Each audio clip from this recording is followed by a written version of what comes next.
Hello students, अस्सलाम वालेकुम। तो बेटा हम पढ़ रहे थे अल्कोहल, फिनॉल और ईथर वाला चैप्टर, और हमने अल्कोहल कंप्लीट किया। इससे पहले हमने फ़िनॉल को भी कंप्लीट किया। फ़िनॉल के कुछ रिएक्शंस रहते हैं 2-3, तो वो जो हमारी फ़िज़िकल क्लास होगी हम तब उसको वाइंड अप कर सकते हैं, लेकिन वो इतने इंपॉर्टेंट नहीं है। कभी कभार पेपर में आ सकते हैं, पर तो आते ही नहीं है। लेकिन जो मैं आपको करवा रहा हूँ वो बहुत इंपॉर्टेंट होता है, तो वो अपने लाजमी करना होता है। आज हम चलते हैं, इस चैप्टर का आखिरी लेक्चर है और हम पढ़ेंगे ईथर, और छोटा सा लेक्चर है, प्रिपरेशंस पढ़ेंगे, ईथर क्या होता है, ईथर की प्रिपरेशंस वगैरह, छोटा सा लेक्चर। और ये पेपर में आ जाता है कभी कभार, इसमें विलियमसन सिंथेसिस आती है, वो इंपॉर्टेंट है ज़्यादा, वो आपको बता दूंगा। लेकिन 3 मेथड हैं वो अपने करने हैं। तो आज हम ईथर को पढ़ते हैं। सबसे पहले देखते हैं कि ईथर क्या होते हैं। बच्चे, जो ईथर होते हैं ना, ये ऑर्गेनिक कंपाउंड्स होते हैं। ईथर आर ऑर्गेनिक कंपाउंड, ये आपके पास ऑर्गेनिक कंपाउंड होते हैं। अब ये ऐसे ऑर्गेनिक कंपाउंड होते हैं जिसमें ऑक्सीजन पाया जाता है। कंपाउंड है, उसके सेंटर में ऑक्सीजन होता है, उसके एक तरफ लेफ़्ट साइड के ऊपर और एक राइट साइड के ऊपर आपके पास कोई भी ग्रुप लगा होता है, और वो ग्रुप लाजमी तौर पर कोई अल्काइल ग्रुप होना चाहिए या कोई अराइल ग्रुप होना चाहिए। तो हम उसको ना ईथर का नाम दे देते हैं। दोबारा सुने, ईथर ऑर्गेनिक कंपाउंड्स होते हैं जिसमें ऑक्सीजन होता है, फंक्शनल ग्रुप, और उसके एक तरफ भी आर ग्रुप लगा होता है, दूसरी तरफ भी आर ग्रुप लगा होता है, ये हो सकता है। या ऑक्सीजन होता है, उसके एक तरफ भी अराइल ग्रुप लगा होता है, दूसरी तरफ भी अराइल ग्रुप लगा होता है। हमने अराइल का याद रखना है कि अराइल ग्रुप भी हो सकते हैं, लेकिन आपने सिर्फ आर के ऊपर रहना है कि ऑक्सीजन है, इसके इस तरफ भी आर ग्रुप है, इस तरफ भी आर ग्रुप है, तो वो बच्चे कहलाता है आपका ईथर। जैसे हमारे पास आता है, अगर मैं इसकी एग्जाम्पल देखूँ तो एग्जाम्पल मैं ले सकता हूँ। जैसे मैंने कहा है कि फंक्शनल ग्रुप इसका ऑक्सीजन है, ऑक्सीजन होगा, इसके एक तरफ भी आर ग्रुप होगा, वो आर कुछ भी हो सकता है। जैसे मैं लगा देता हूँ मिथाइल CH3, दूसरी तरफ भी मैं कोई मिथाइल ग्रुप लगा देता हूँ, या कोई भी आर ग्रुप लगा, जैसे मैं लगा देता हूँ ethyl CH2 and CH3। This is the ether, ये आपका ईथर कंपाउंड कहलाता है। तो इधर भी आर ग्रुप लगा होगा, इधर भी आर ग्रुप लगा होगा, दरमियान में ऑक्सीजन होगा। इन कंपाउंड्स को हम ईथर का नाम देते हैं। अब हम पढ़ते हैं इसकी डेफिनेशन। तो लिखा है organic compounds which contain oxygen atom bonded to 2 carbon atom, के ऐसे कंपाउंड जिसमें जो ऑक्सीजन एटम होता है वो दोनों तरफ कार्बन एटम के साथ कनेक्टेड होता है। तो आपके पास ऐसे कंपाउंड को ईथर का नाम दिया जाता है। जैसे अगर इसको मैं देखूं तो इसके इस तरफ भी कोई भी कार्बन लगा होगा, इस तरफ भी कोई भी कार्बन लगा होगा, तो ऐसे कंपाउंड को हम ईथर का नाम देते हैं। इसका अगर हम जनरल फार्मूला देखें, GF जनरल फार्मूला, तो ऑक्सीजन इस तरफ भी आर, इस तरफ भी आर, ये हो सकता है। या ऑक्सीजन इसके एक तरफ भी अराइल ग्रुप, दूसरी तरफ भी अराइल ग्रुप। ये बस आपने याद रखना है इसको। इसका यहाँ हमारे पास कोई ज़्यादा इस्तेमाल नहीं है अराइल का, ठीक है, कि आपके पास एरोमेटिक कंपाउंड में ही ज़्यादातर आता है। तो फिलहाल आपने ये याद रखना है। अगर मैं इसके एग्जांपल्स देखूँ, एक एग्जांपल मैंने दे दिया, ऑक्सीजन है, इसके इस तरफ भी आर लगा है, इस तरफ भी आर लगा है, ठीक है। तो ये आपके पास, ये आपका एक कंपाउंड हो सकता है, एक आपका कंपाउंड ये हो सकता है। अच्छा, अब ईथर ना अब 2 तरह के हो जाते हैं। एक ईथर वो होते हैं जो कि सिमेट्रिकल कहलाते हैं, सिमेट्रिकल ईथर। एक वो होते हैं जो अनसिमेट्रिकल कहलाते हैं। सिमेट्रिकल ईथर वो होते हैं जिसमें ऑक्सीजन एटम के इस तरफ और इस तरफ दोनों तरफ आर ग्रुप अगर सेम लगा हो, जैसे इस तरफ भी CH3 है, इस तरफ भी CH3 कहलाएगा सिमेट्रिकल ईथर। अगर एक तरफ CH3 है, दूसरी तरफ कोई और आर ग्रुप लग गया, जैसे इथाइल लग गया है, प्रोपाइल लग गया है, तो ऐसे ईथर को फिर अनसिमेट्रिकल कहेंगे। जैसे ये अनसिमेट्रिकल ईथर है, ये सिमेट्रिकल है, इस तरफ भी इथाइल है, इस तरफ भी इथाइल है, ये भी सिमेट्रिकल है, ये भी अनसिमेट्रिकल है, एंड ये भी अनसिमेट्रिकल। ऑक्सीजन इधर लगाओ इथाइल, इधर लगाओ प्रोपाइल, तो ये ओवरऑल ये ईथर है, लेकिन ये सिमेट्रिकल है, अनसिमेट्रिकल इसकी टाइप्स में आ जाता है। अब बच्चे हम आते हैं इसकी प्रिपरेशन, कि इसको हमने बनाते कैसे, इसको बनाया कैसे जाता है। तो इसके टोटल हमारे सिलेबस में ना 3 मेथड है, तो अपने यहाँ से याद करना शुरू करना है। ये इंट्रोडक्शन था, इसको आपको सिर्फ पता होना चाहिए कि ईथर क्या होता है, फार्मूले वगैरह वगैरह। अब हमने यहाँ से आपने इसको याद करना है और अच्छे से करना है। इसका जो दूसरा मेथड है ना, वो बड़ा इंपॉर्टेंट है, वो पेपर में आता है। ओवरऑल ये तीनों ही आते हैं। वो कह सकता है कि write a note on the preparation of ether, या write any 3 method for the preparation of ether, ये कह सकता है आपको। तो सबसे पहले हम पढ़ते हैं प्रिपरेशन ऑफ ईथर, ईथर की तैयारी। और सबसे फर्स्ट हेडिंग आती है, फर्स्ट मेथड आता है, that is the dehydration of alcohol, कि हम अल्कोहल लेंगे, उससे हम ईथर बनाएंगे। और ईथर अल्कोहल की हमने करवानी है डिहाइड्रेशन, मतलब हमने अल्कोहल लेना है, उसमें से हमने डिहाइड्रेशन करवानी है, मतलब रिमूवल ऑफ वाटर। अगर हम अल्कोहल लें, उसमें से पानी को निकाल दें, उसकी डिहाइड्रेशन कर दें, तो हमारे पास ईथर बन जाता है। सिंपल सा है ये, कि अल्कोहल लें, डिहाइड्रेशन करवा दें, उसकी पानी को निकाल दें उसमें से, तो आपके पास क्या बन जाएगा, आपके पास जो है ना वो ईथर बन जाएगा। अब पानी को उसमें से रिमूव करने के लिए अल्कोहल में से आपको ना डिहाइड्रेटिंग एजेंट चाहिए होते हैं जो उसमें से वाटर को निकाल सके ताकि हमारे पास ईथर बन जाए। तो हमें डिहाइड्रेटिंग एजेंट चाहिए होता है और हमारे पास जो डिहाइड्रेटिंग एजेंट हम यहाँ पे जो इस रिएक्शन में इस्तेमाल करेंगे वो करेंगे सल्फ्यूरिक एसिड। सल्फ्यूरिक एसिड एक बहुत अच्छा डिहाइड्रेटिंग एजेंट है, ये मॉइस्चर को या पानी को जल्दी एब्जॉर्ब कर लेता है, तो ये डिहाइड्रेटिंग एजेंट होता है सल्फ्यूरिक एसिड। तो हम इसको यहाँ पे इस्तेमाल करेंगे, तो डिहाइड्रेटिंग एजेंट यहाँ पे इस्तेमाल किया जाता है। हम ले लेते हैं जी, अब आते हैं इसके रिएक्शंस के ऊपर। जैसे ये मेरे पास है जी अल्कोहल CH3CH2OH, ये मेरे पास अल्कोहल है। फॉर एग्जाम्पल मैंने अगर ये रिएक्शन करवाना है तो मैं ये एक बीकर लेता हूँ, ये उसके अंदर मैं डाल देता हूँ अल्कोहल, उसके अंदर मैं अल्कोहल डाल दिया। अल्कोहल मेरे पास ये वाली है इथाइल अल्कोहल, मैंने इसके अंदर ना इथाइल अल्कोहल डाल दी CH3CH2OH। और इसी के अंदर मैंने यहाँ पर इसी कंटेनर के अंदर मैंने डाल दिया सल्फ्यूरिक एसिड H2SO4, दो चीज़ें डाल दी। और नीचे से मैंने इसको करना शुरू कर दिया जी हीट, इसको मैं हीट भी कर रहा हूँ। और इसको आपने हीट करना है ऑलमोस्ट 140 सेंटीग्रेड तक, 140 सेंटीग्रेड तक आपने इस कंटेनर को हीट करना है। इसको हीट करेंगे ना, सल्फ्यूरिक एसिड इसमें से पानी को अब्जॉर्ब कर लेगा और अल्कोहल कन्वर्ट हो जाएगा ईथर के अंदर। अब आता है कि ये रिएक्शन कैसे होगा। यहाँ पे मैंने अल्कोहल लिखी। अब क्या होता है कि जब हम रिएक्शन कर रहे होते हैं ना, तो अल्कोहल का एक मालिक्यूल इस्तेमाल नहीं होता, अल्कोहल के दो मालिक्यूल इस्तेमाल होते हैं। जैसे ये एक मालिक्यूल अल्कोहल का है, इसी के साथ एक और मालिक्यूल होगा अल्कोहल का, उसको मैं उल्टा लिख देता हूँ, मतलब उसका जो HOCH2CH3, ये मैंने इथाइल अल्कोहल, ये भी इथाइल अल्कोहल, ये मैंने लिखा है। ये दो इथाइल अल्कोहल के मालिक्यूल इस्तेमाल होते हैं। 140 सेंटीग्रेड तक हीट किया जाता है और यहाँ पर कंसनट्रेटेड सल्फ्यूरिक एसिड की मौजूदगी में ये रिएक्शन होता है। अल्कोहल क्या करते हैं, दो अल्कोहल के मालिक्यूल अपने में से पानी को रिमूव कर देते हैं। अब पानी इसमें से कैसे निकलता है, एक अल्कोहल में से OH और दूसरे अल्कोहल में से एक H, ये दोनों यहाँ से रिमूव हो जाते हैं और एज अ रिज़ल्ट हमारे पास पानी बन जाता है। पानी बन गया। अब पीछे क्या बचा है, पीछे आपके पास बच गया ये CH3CH2 ये वाला, और इधर से बचा ऑक्सीजन CH2CH, ये दोनों आपस में, ये दोनों हिस्से आपस में जुड़ जाते हैं। रिजल्ट में आपका ये वाला कंपाउंड बन जाता है, this compound, and this compound is called ether. ये आपके पास ईथर कहलाता है और ये सिमेट्रिकल ईथर है कि इसका इस तरह भी R ग्रुप वही है, इस तरह भी वही सेम है। तो ये जो इसका नाम है डाई इथाइल, ये भी इथाइल ये भी इथाइल, तो ये बनता है डाई इथाइल ईथर। तो डाई इथाइल ईथर की फॉर्मेशन हो जाती है। और ये कैसे किया, 140 सेंटीग्रेड और सल्फ्यूरिक एसिड की मौजूदगी में अल्कोहल ने अपने में से पानी को रिमूव किया और ये बन जाता है। लेकिन इस रिएक्शन का एक ड्रॉबैक भी है। ड्रॉबैक ये है कि अगर हम कंडीशन थोड़ी सी चेंज कर दें, जैसे मैं 140 से टेम्परेचर को बढ़ा देता हूँ 170 180 तक ले जाता हूँ, तो उस केस में क्या होता है कि जो अल्कोहल होती है ना, वो अपने में से OH को भी रिमूव कर देती है। जैसे ये अल्कोहल है, ये अपने में से OH को भी निकाल देती है, और ये जो बीटा कार्बन होता है इसमें से एक H को भी निकाल देती है। तो रिजल्ट में जब इसमें से एक H निकल जाएगा, इसमें से OH निकल जाएगा, तो ये वाला जो कंपाउंड होगा ना, ये बन जाएगा CH2 डबल बॉन्ड CH2, मतलब कि ये अल्कीन में भी कन्वर्ट हो जाता है। तो रिएक्शंस की कंडीशन बड़ी इंपॉर्टेंट है इस रिएक्शन में। तो मैंने लिखा है dehydration of alcohol is controlled by reaction conditions. Reaction condition की मदद से मखसूस कंडीशन पर हम डिहाइड्रेशन अल्कोहल को कंट्रोल कर सकते हैं, अदरवाइज ये अल्कोहल अल्कीन में कन्वर्ट हो जाता है। और ये हो भी सकता है कि कुछ मिकदार में यहाँ पे अल्कीन भी बनी हो, ऐसी पॉसिबिलिटी भी है। लेकिन अगर ये 140 सेंटीग्रेड सल्फ्यूरिक एसिड की मौजूदगी में करवाते हैं तो ये अल्कोहल ही बनेगी। आगे मैंने लिखा ये इसका ड्रॉबैक भी है। आगे आते हैं जी, mixed ether can not be prepared. बात करने का मतलब ये है कि मिक्स्ड ईथर को हम इस तरीके से ना प्रिपेयर नहीं कर सकते। मिक्स ईथर मतलब कि अनसिमेट्रिकल, मान लो अनसिमेट्रिकल हम इस तरीके से प्रिपेयर नहीं कर सकते।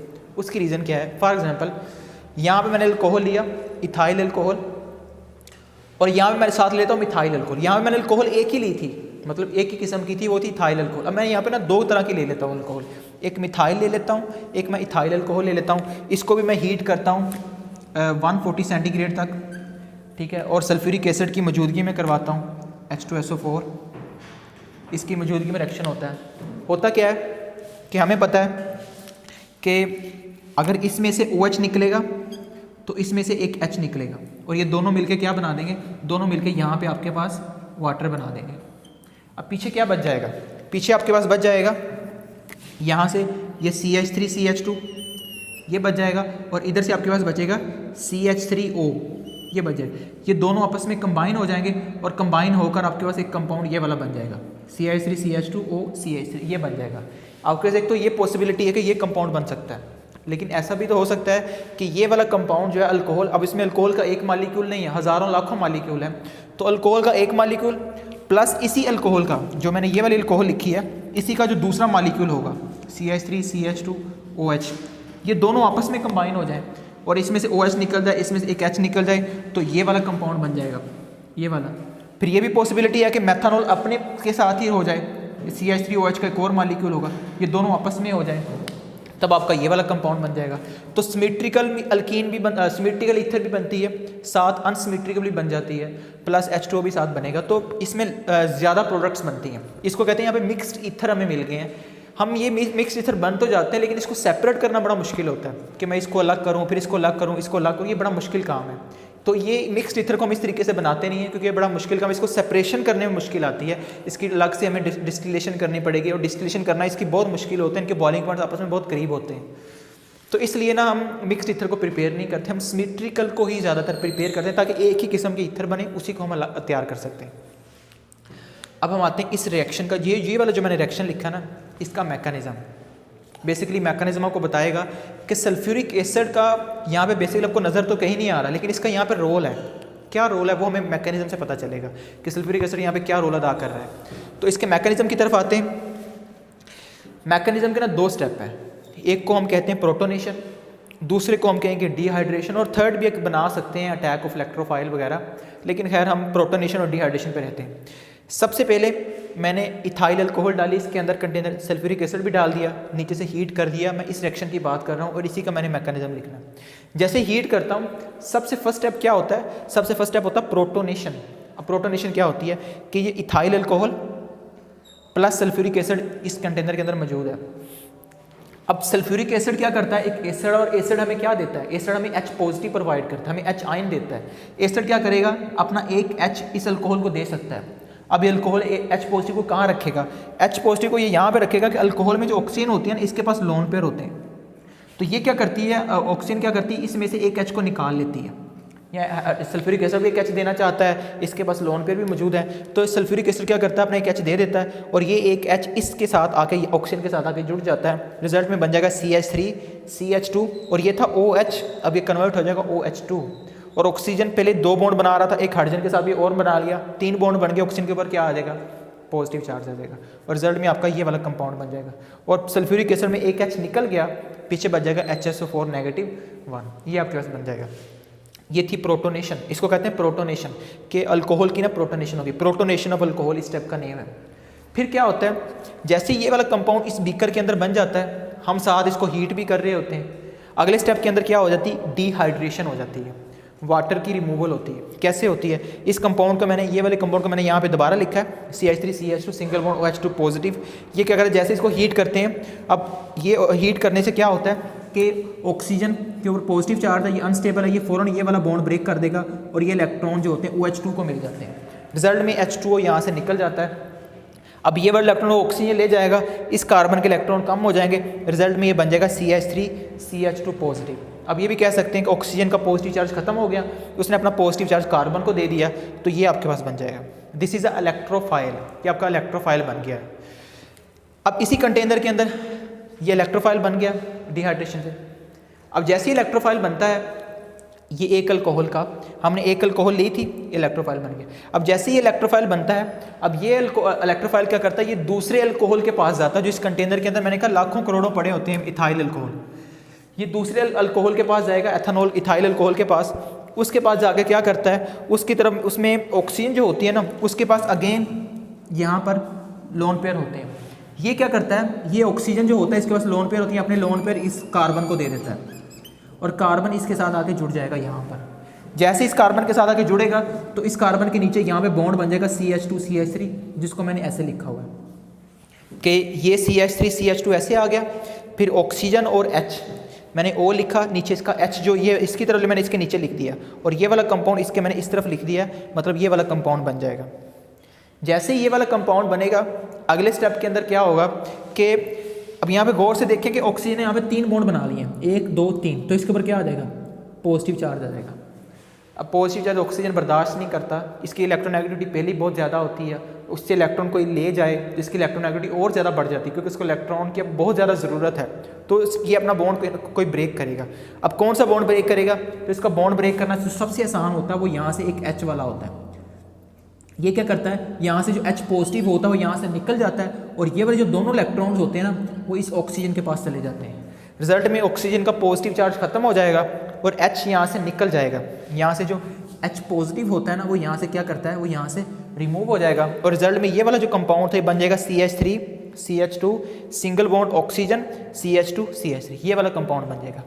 इथाइल डाई इथाइल ईथर की फॉर्मेशन हो जाती है। और ये जो H पॉजिटिव होता है ना ये वाला, ये क्या करता है, अब ये क्या करेगा, ये दोबारा से सल्फ्यूरिक एसिड का जो ये HSO4 नेगेटिव होता है ना इसके पास जाता है, और दोबारा से जाने के बाद अगेन क्या बना देगा, H2SO4 बना देगा। यानी कि H2SO4 रिएक्शन में इस्तेमाल हुआ, लेकिन एट द एंड आपको दोबारा मिल गया। हम कहेंगे ये यहाँ पे कैटलिस्ट का काम कर रहा है, क्योंकि एट द एंड आपको दोबारा मिल गया। इसका सिर्फ रिएक्शन को करवाना काम था, उसने हमें दोबारा से सल्फ्यूरिक एसिड दोबारा से हमें मिल गया है। तो ये इस रिएक्शन का मैंने यहाँ पे मैकेनिज्म लिखा हुआ है, जो ये 2 स्टेप के अंदर आता है, प्रोटोनेशन, डिहाइड्रेशन। ये जो मैंने थर्ड रिएक्शन लिखा ना, इसमें आप कह सकते हैं कि ये इलेक्ट्रोफाइल है, और जो दूसरा अल्कोहल है वो न्यूक्लियोफाइल का काम कर रहा है, तो इसको कह सकते हैं कि अटैक ऑफ इलेक्ट्रोफाइल, ये कह सकते हैं। अब आते हैं हम आगे, ये था इसका फर्स्ट मेथड। अब आते हैं सेकंड मेथड के ऊपर, ये और ये इंपॉर्टेंट है, Williamson synthesis, Williamson ether synthesis. Williamson एक साइंटिस्ट है, उसने ईथर की फॉर्मेशन बनाने का हमें एक मेथड बताया, हम वो देखते हैं। उसमें हम क्या करते हैं, इसमें भी हम अल्कोहल से ही बच्चे हम ना ईथर को बनाते हैं, अल्कोहल से। जैसे यहाँ से भी हमने अल्कोहल से बनाया है ईथर को, विलियमसन भी यही काम करता है, ईथर से ही बनाता है, अल्कोहल से ही बनाता है ईथर को। अब वो कैसे बनाते हैं, इसका मेथड थोड़ा सा डिफरेंट है। ये स्टेप ना ये रिएक्शन 2 स्टेप के अंदर होता है। पहले विलियमसन क्या करता है, वो अल्कोहल ले लेता है और अल्कोहल से वो सोडियम अल्कोक्साइड बनाता है, सोडियम अल्कोक्साइड बनाता है। मतलब अल्कोहल ले लिया उसने, उसका ना किसी मेटल के साथ रिएक्शन करवाया मेटल के साथ रिएक्शन जब वो करवाता है तो उससे समय लास्ट में प्रोडक्ट के अंदर सोडियम अल्कोक्साइड जो होता है हमें मिल जाता है। जैसे ये CH3CH2OH ethyl alcohol plus Na, उसने मेटल सोडियम के साथ इसका रिएक्शन करवाया। अब मेटल क्या करती है, मेटल यहाँ से इस H को यहाँ से रिप्लेस कर देती है, यहाँ से H को बाहर निकाल देती है और H की जगह खुद ले लेती है। रिजल्ट में हमें ये वाला कंपाउंड मिल जाता है, CH3CH2ONA। This is called sodium alkoxide. ये सोडियम अल्कोक्साइड कहलाता है। जिस तरह सोडियम फेनॉक्साइड होता है ना, ऐसे ही सोडियम अल्कोक्साइड होता है। तो सोडियम अल्कोक्साइड की फॉर्मेशन हो जाती है।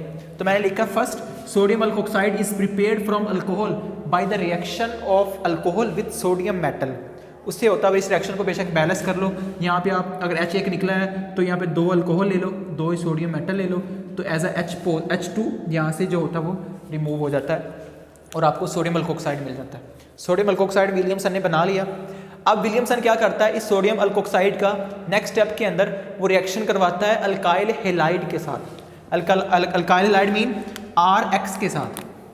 वो क्या करता है, जो सोडियम अल्कोक्साइड बन जाती है ना, इसका RX के साथ रिएक्शन करवाता है। तो मैंने यहाँ पे इसी कंपाउंड को मैंने यहाँ पे लिखा CH3CH2ONA, इसके साथ बेशक 2 लिखेंगे हम बैलेंस करने के लिए। ये सोडियम अल्कोक्साइड, इसका उसने रिएक्शन करवाया अल्काइल हेलाइड के साथ, ये RX है, हमें पता है, इथाइल क्लोराइड। इसके साथ इसका रिएक्शन करवाता है। जैसे इसके साथ इसका रिएक्शन करवाता है, यहाँ से ये Na और यहाँ से Cl दोनों आपस में यहाँ से निकल जाते हैं। एज अ रिजल्ट NaCl बन जाता है। और जो पीछे चीज़ें बच गई हैं वो बचा है आपके पास ये वाला CH3CH2O और यहाँ से ये बचा है CH3CH2। ये दोनों आपस में जुड़ जाते हैं। रिजल्ट में CH3CH2O CH2CH3 यानी कि ईथर की फॉर्मेशन आपके पास क्या हो जाती है, वो हो जाती है। तो सोडियम अल्कोक्साइड बनाया, फिर इसका रिएक्शन करवा दिया अपने अल्काइल हेलाइड के साथ। इसके अलावा अल्काइल सल्फेट वगैरह भी ले सकते हैं, डाई अल्काइल सल्फेट भी हम लेते हैं। हम सिर्फ इसी रिएक्शन को पढ़ रहे हैं। तो ये आपके पास ईथर की फॉर्मेशन हो जाती है और ये सिमेट्रिकल ईथर हमने बनाया है। लेकिन इस मेथड से हम ना अनसिमेट्रिकल ईथर भी बना सकते हैं। मैंने लिखा है both symmetrical and unsymmetrical can be prepared by this method very easily. बड़ी आसानी से हम अनसिमेट्रिकल ईथर भी बना सकते हैं।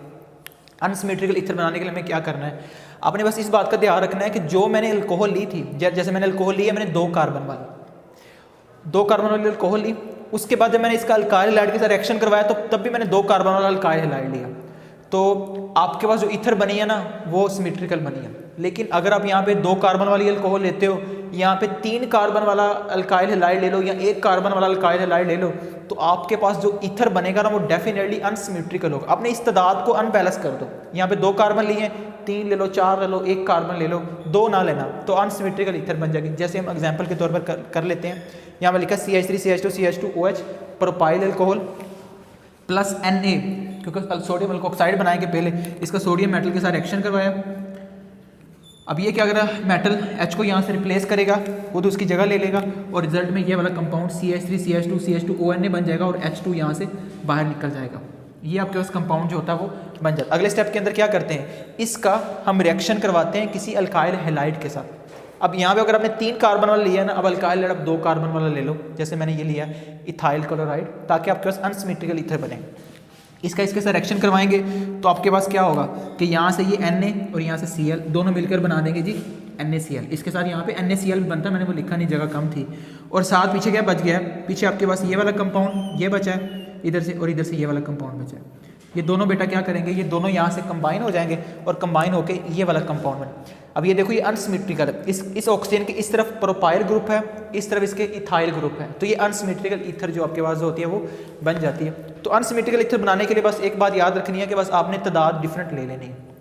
फिर वो बुक पे एक बड़ी प्यारी बात लिखता है, वो कहता है कि आप ना अल्कोहल जो लेते हैं ना वो प्राइमरी ले लो, सेकेंडरी ले लो, टर्शियरी ले लो, जौन सी मर्जी ले लो, आप ईथर बना लेते हो। जैसे मैंने यहाँ पे प्राइमरी अल्कोहल ही ली है, यहाँ भी प्राइमरी अल्कोहल, यहाँ भी प्राइमरी। अब सेकेंडरी ले लो तब भी ईथर बन जाएगा, टर्शियरी ले लो तब भी ईथर बन जाएगा। लेकिन अल्काइल हैलाइड को लाजमी तौर पर अपने प्राइमरी लेना है, वो आप सेकेंडरी और टर्शियरी नहीं लेंगे, उससे ईथर नहीं फिर बनेगा। आपने अल्कोहल प्राइमरी सेकेंडरी टर्शियरी कोई भी ले सकते हैं, लेकिन अल्काइल हैलाइड लाजमी तौर पर आपका प्राइमरी होना चाहिए, मस्ट बी प्राइमरी होना चाहिए। अल्काइल हैलाइड ईथर की फॉर्मेशन बहुत ईजी हो जाएगी। ये था आपका सेकंड मेथड, और ये इंपॉर्टेंट है। बाज़ दफ़ा वो जब वो नेम रिएक्शन देता है ना, तो वो लिख देता है जी विलियमसन सिंथेसिस, इसके ऊपर भी नोट लिखो, तो याद रखना विलियमसन सिंथेसिस हम ईथर की फॉर्मेशन करते हैं। अब आते हैं आगे last method, that is alkoxy mercuration D mercuration of alkyne. इस रिएक्शन को हमने इस रिएक्शन को बच्चे हमने पहले भी पढ़ा हुआ है। Alkoxy mercuration D mercuration of alkyne, हम अल्कीन लेंगे, कार्बन डबल बॉन्ड कार्बन लेंगे, उसकी अल्कोक्सी मर्क्यूरेशन करवाएंगे, फिर डी मर्क्यूरेशन करवा देंगे, तो रिजल्ट में हमें ईथर मिल जाएगा। ये हमारा काम है 2 स्टेप में। पहले अल्कीन की अल्कोक्सी मर्क्यूरेशन करवाएंगे, फिर उसी की हम डी मर्क्यूरेशन करवा देंगे, उससे हमारे पास क्या होता है, ईथर बन जाता है। कैसे होगा काम, मैंने जनरल रिएक्शन लिखा, बुक पे भी जनरल है, RCH double bond CH2, this is called alkyne. यह बच्चे आपका क्या है, ये आपका अल्कीन है, जनरल रिएक्शन है। इस अल्कीन का first alkene is treated with mercuric acetate, that is mercuric acetate HgOCO CH3 twice mercuric acetate and alcohol. तो अल्कीन का मर्क्यूरिक एसीटेट और अल्कोहल के साथ इसका रिएक्शन करवाएंगे। जैसे ही इसके साथ इसका रिएक्शन करवाते हैं, हमारे पास क्या होता है कि यहाँ से ये OR ग्रुप, ये वाला, ये जो OR ग्रुप होता है ये वाला, वो इस H के साथ यहाँ पे आके लग जाता है, डबल बॉन्ड यहाँ से ब्रेक हो जाएगा और ये वाला पूरा OR ग्रुप जो होता है वो यहाँ पे आके लग जाएगा, जिसको मैंने एरो के साथ यहाँ पे लगा दिया। ये OR ग्रुप यहाँ पे लग जाएगा, डबल बॉन्ड यहाँ से ब्रेक हो जाएगा। अब इसकी भी कार्बन की वैलेंसी कम हो गई है, तो इसमें से क्या होता है, ये जो मर्क्यूरिक एसीटेट होता है ना, इसमें एक Hg और एक ही एसीटेट OCO CH3 जो होता है, ये वाला ग्रुप वो इस कार्बन के साथ यहाँ पे आके लग जाएगा और आपके पास ये वाला कंपाउंड बन जाएगा। तो यहाँ पे ना आपके पास अल्कोक्सी मर्क्यूरेशन हो गई है। यहाँ पर अल्कोक्सी मर्क्यूरेशन, यहाँ तक ये स्टेप आपका कंप्लीट हो जाता है। अब सेकंड स्टेप के अंदर क्या करते हैं, सेकंड स्टेप के अंदर हम ये जो अल्कोक्सी मर्क्यूरेशन हो जाती है ना, इसकी डी मर्क्यूरेशन करवाते हैं, ताकि इसको यहाँ से हम रिमूव करवा दें। जब इसको रिमूव करवा देंगे तो हमारा काम था सिर्फ OR ग्रुप को यहाँ पे लेके आना, वो हमारे पास ऑलरेडी आ गया है। इसकी सिर्फ डीमर्क्यूरेशन करवाएंगे तो बच्चे हमारे पास जो होता है वो ईथर बन जाता है। अब इसकी डीमर्क्यूरेशन करवाने के लिए, इस कंपाउंड को यहाँ से निकालने के लिए हम इस रिएक्शन की हम यहाँ पे रिडक्शन करेंगे। रिडक्शन करने के लिए हम इस्तेमाल करते हैं NaBH4, sodium borohydride. Sodium borohydride की मौजूदगी में इसकी डीमर्क्यूरेशन करवाते हैं। NaBH4 क्या काम करता है, वो यहाँ से जो ये HgOCO CH3 होता है ना, इसको यहाँ से रिमूव करवा देता है, इसको यहाँ से हटा देता है।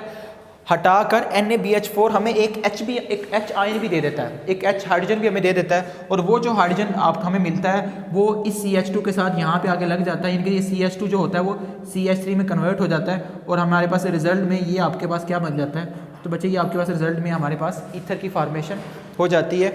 ये मैंने मेन प्रोडक्ट लिखी है, इसके साथ जो साइड प्रोडक्ट्स और भी बहुत सारी बनती वो हमने नहीं लिखी, वो हमारे सिलेबस में नहीं है, हमने सिर्फ अपनी मेन प्रोडक्ट ही लिखनी है। तो ये टोटल 3 स्टेप है, 3 आपके पास रिएक्शंस हैं और ये रिएक्शन थोड़ा सा कॉम्प्लिकेटेड है क्योंकि इसमें आपके पास जो साइड प्रोडक्ट है वो हम नहीं लिख रहे, आपने सिर्फ मेन प्रोडक्ट ही लिखने के ये करवाते हैं तो ये आपके पास बन जाती है। तो 3 प्रिपरेशन ऑफ ईथर है, इसको आपने अच्छे से तैयार करना और पॉइंट जो प्रिपरेशन ऑफ मेथड 2 है, फर्स्ट और 2 ये दोनों ही आपके पास इंपॉर्टेंट है।